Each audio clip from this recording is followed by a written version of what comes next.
Hello friends, welcome to my channel এবং welcome তোমাদের আরও একটি নতুন ভ্লগ। তো অনেক দিন ডেলি ভ্লগ দেওয়া হয় না, তো সেই জন্য দেখো আজকে সানডে আর আজকে হচ্ছে আমার সবথেকে ছুটির দিন। তো সকালবেলা ঘুম থেকে উঠে সবার প্রথমে চা বানিয়ে নিয়েছিলাম। চা বানিয়ে খেয়ে আর ওকে পড়াতে বসেছিলাম। আর এটা হচ্ছে, তোমরা জানো তো, দিদির ছেলে বেশিরভাগ টাইমটা আমার কাছেই থাকে। তো ওকেই আমি হোমওয়ার্ক করাচ্ছিলাম, কিছু হোমওয়ার্ক বাকি ছিল, ওর শরীর খারাপের জন্য তো স্কুল যেতে পারেনি। দেখো তারপরে অনেকটা কাজ করার পর আমার মিরারে এই লাইটটা আমি সেট করিয়েছি, তোমরা জানিও কেমন লাগছে। চান টান করে চলে এসেছি। আর এদিকে মা সেদিনকে রান্না করেছিল চিংড়ি মাছের মালাইকারি, মাছের ঝোল, লাউ চিংড়ি। খেয়ে দিয়ে ভাত ঘুম দিয়ে আর মা আর আমি বেরিয়ে গেছিলাম একটু স্টেশনের উদ্দেশ্যে।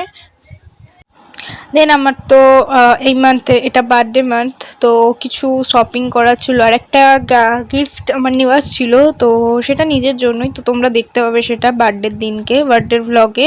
তো তারপরে দেখো বাড়ি এসে ওর সাথে অনেকটা টাইম কাটালাম পর ও একটু বই দেখাচ্ছিল। তারপরে দেখো হাফ মুড়ি খাওয়ার পর মনে পড়েছে ভিডিও করার কথা।